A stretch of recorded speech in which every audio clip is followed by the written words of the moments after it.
I'm Kendall Pearson for UND TV News. And I'm Charles Foster.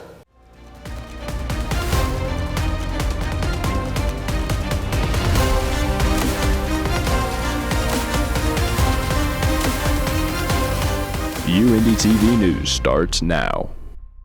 We start this evening with a recap of the commie ceremony that took place in Switzer Student Center over the weekend. The ceremony honors outstanding students in the comm department as well as alumni. Handfuls of awards were given to students who work for the Reflector, WICR, UND TV, the theater department, and more. Seniors also got the chance to give their farewells. Professor of International Relations and President of the Senate, Giotica Saxena, traveled to Salzburg, Austria. She's serving as a keynote speaker for International Education Week and is discussing why higher education must be international. She also touched on the United States higher education system in the post-COVID and Trump era. Saxena says, quote, "This is a challenging time for not just international education, but higher education as well. I'm grateful for the chance to participate in meaningful and open conversation." The UND Service Learning and Community Engagement hosted this year's Great UND Cleanup this past weekend. More than 100 people signed up to beautify the campus and the surrounding areas. They picked up trash, gardened, and removed invasive species. There are other service projects planned to help people in need, including making blankets for the homeless, creating dog toys out of recyclable materials for animal shelters, and serving adults with life-altering diagnoses at Joy's house. Participants who are registered will receive a free t-shirt and a free lunch. The Reflector is pushing to regain their right to sit in UND Senate meetings. Reporter Ashley Ellison has the story. Where the University of Indianapolis Senate has their meetings and where the Reflector, the student newspaper at UND, is striving for access to sit in. I spoke to Mia Limkuhl, the editor-in-chief at the Reflector, to see exactly what the issue has been. The UND Faculty Senate is essentially the largest governing body of faculty members. They decide on things like curriculum, programs, stuff like that.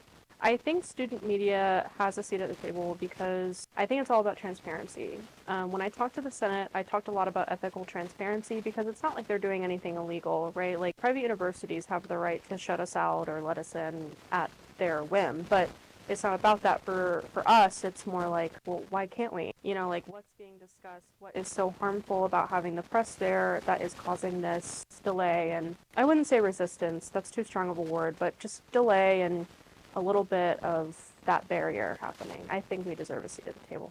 So in November, we have a class requirement. It's a part of your grade that you go and you sit in on any university meeting. It was me and a small group of my editors. We were just there to kind of knock out our requirement all in one go.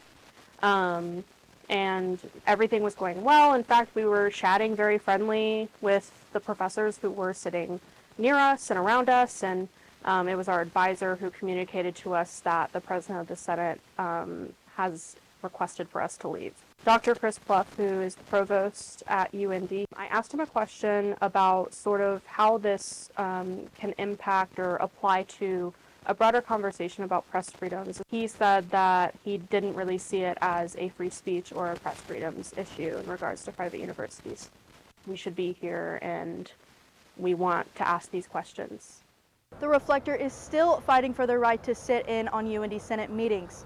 I'm Ashley Ellison reporting for UND TV. As finals week is wrapping up for all of the students on campus, UND spring sports are just starting to heat up. Sunday, UND women's golf team won the GLVC for the second year in a row and automatically qualified for the regional tournament. This is the first of multiple conference tournaments that are set to start. Men's and women's lacrosse, men's and women's tennis, and softball have already clinched their spot to their own respective conference tournaments. Track and field has many athletes set in the conference meet this weekend. From UND TV, we hope everyone is having a good finals week and safe travels for all of the conference tournaments and beyond. We are now joined with Jace Hodge with our current weather update and maybe an explanation for all this humidity. Yeah, it's a little bit humid out there, but the weather is beautiful. 73 degrees as the sun sets. About 20% chance of some showers as that sun does begin to set. And then, as you see at 10 p.m., some rain showers are possible, and a rumble of thunder too also possible as the low pressure system currently makes its way from the south and the west and moves up towards Indianapolis. And there is a marginal chance for some severe storms tonight at the 10 p.m. hour. Nothing to be worried about, though. Only a wind event tonight, and that'll clear out as we head into tomorrow. But some more chances of rain are in the future for Friday and Saturday, and even tomorrow. We'll get into that in my future forecast here in a little bit, but first, some more news. Good morning, Greyhounds. Your weekly dose of Greyhound entertainment. I think if you watch our team, they have fun. You know, they have fun playing. There's so much that you can do to get the most out of yours. Our alumni care deeply about the success of this university. Come here. Watch Good Morning Greyhounds every Saturday at 9 a.m. Catch us on UND TV's YouTube channel and Xfinity Channel 1096. Court filings from the trial of Richard Allen, the Delphi murder in 2017, have been made available. The evidence includes graphic crime scene photographs, witness accounts, and forensic details. Prosecutors say the evidence supports their theory of a ritualistic motive, something Allen's defense strongly denies, calling it speculation and sensational. The new release delivers the most comprehensive analysis to date of the case and is generating both sides. Protests against the Trump administration are happening all over the nation recently, including the Indiana State House. Mia Lemkuhl has the story.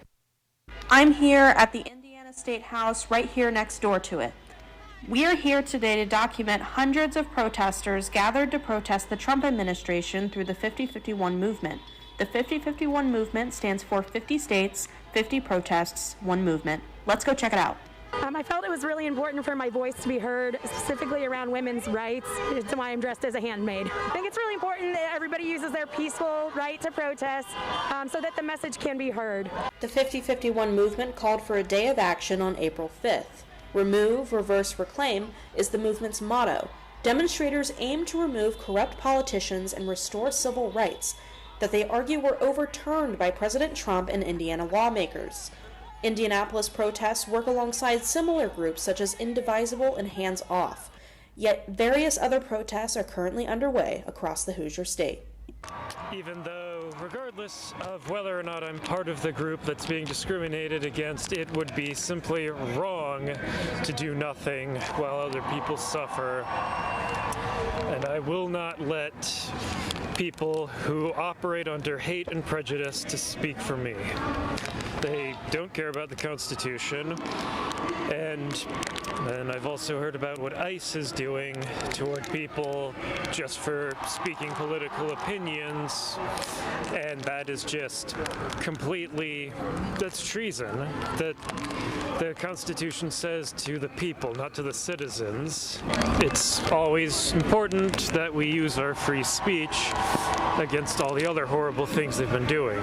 Protesters seek to push their state and local governments to make a change through nationwide days of action. With UND TV News, I'm Mia Lemkuhl. Thank you, Mia. A law firm representing the victim and his family are speaking out after a 7-year-old boy was allegedly raped multiple times on a school bus. The attorney states that the boy was assaulted multiple times on a Jennings County school bus back in April by a 15-year-old boy. Recordings of the incident were seen. However, no one helped the victim. Laura Stamford states the student was, quote, helplessly left unmonitored by 2 school employees who were on the bus and charged with caring for his safety. The North Vernon Police Department previously confirmed that the 15-year-old suspect is being held in juvenile detention center. He has reportedly been charged with 1 count of rape, and the investigation remains active. A woman accused of kidnapping her 1-year-old daughter from her father shortly before she was found in Morgan County has taken a plea deal. The mother, Madison Marshall, claimed that her boyfriend, Roan Waters, killed her daughter, Oakley, after they kidnapped her in 2013. Marshall then said they moved the baby's body to a dresser drawer in an abandoned building in Morgan County. Waters faces 8 charges. Marshall has agreed to testify against him when the trial begins tomorrow. Since the 90s, investigators have been uncovering over 10,000 remains from Fox Hollow Farms, the former home of serial killer Herb Baumeister. As of yesterday, authorities have identified the remains of the 10th victim found on the property, Daniel Thomas Halloran. Halloran has 1 living family member, his daughter, Coral Halloran, who hasn't seen him since she was 2 years old. She spoke exclusively with 13 News, explaining she's always hoped her father was still alive and that he would come looking for her. Instead, she finds out he was brutally murdered. Police believe Baumeister lured gay men to his Westfield home in the 80s and 90s before killing them and disposing their bodies in his backyard. Despite it being over 20 years since Baumeister shot himself, police and even UND's forensic team continue to help bring closure to families by identifying the victims. It's estimated that Baumeister killed dozens of men. Plaintiffs in 2 federal ACLU lawsuits received notice from their university that their status as international students have been restored. Ken Falk, leader of the ACLU Indiana, explains how hard the last few weeks have been for the two students. He said, quote, "They face enormous financial, academic, and emotional hardship as a result of the DHS's actions. More than 1,200 college students nationwide have lost their legal status or visa, leaving them at risk for deportation." UND TV reported of a 12-year-old boy who was slashed on the wrist by his female classmate in a Perry Township school just a few weeks ago. Now lawyers are saying there are systemic issues in the district. Another child in the district was brutally punched from behind, fell downstairs, and suffered serious injuries. The family is now suing. Perry Township pushed back on the allegations that the district is unsafe for students. They ask that the community continues to work with them as they have important conversations about safety and how to resolve disputes in an appropriate manner. The girl who cut her classmate is facing charges in Marion County Juvenile Court, but lawyers say it's a good start, but not enough. A Greencastle man allegedly threatened Putnam County government officials, including judges and officials within the sheriff's office, on social media. 40-year-old Joshua Breedlove was charged with 5 counts of intimidation. One of the counts was a level 5 felony, while the other 4 being level 6. In the past, his posts appeared to be only critiques about the government, but when he started to target specific individuals, he made violent threats. Court documents say that Breedlove threatened to end local judges' lives and nuke officials until their families felt it. Get ready to enjoy live music under the summer sky as the beloved Concerts on the Canal series returns to downtown Indy. This year's lineup promises a diverse mix of genres and high-energy performances. The concerts will take place every other Thursday evening from May 15th through August 7th. The series kicks off with the Bishops, known for their high-energy, multi-genre hits.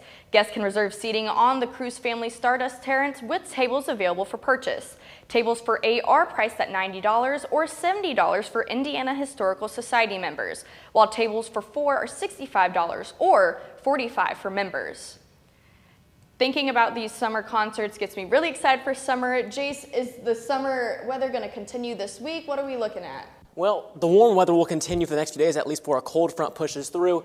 Beginning tomorrow, some rain during the day is very likely, almost 90% chance that we'll see rain all day long. That'll move out of the way as we head into the night hours. Then we'll see some possible severe storms head into the area. A slight chance, 2 out of 5 risk for central Indiana. And it gets more of a risk as you go to the south and the east towards Cincinnati and Nashville. So some possible storms tomorrow night. As we head into Friday, though, the chances will peter out a little bit, but we'll still have some rain in the area as that center of low pressure remains over the area. And that cold front will finally push through on Friday night, but the rain will continue behind that. Kind of a misty rain will continue Friday into Saturday, but finally on Saturday that rain will move out midday and we'll see the sun finally pop back out. As a high pressure center moves into Indiana, we'll see some dry, some constant, and some nice weather heading into Sunday, where we see a high of 61 and some beautiful weather, some dry weather, and some much needed sunlight for Indianapolis.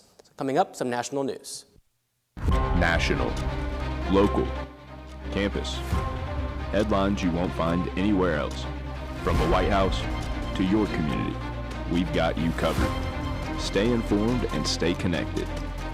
Don't miss out on the stories shaping our world. Every Wednesday at 6 p.m. UND TV News.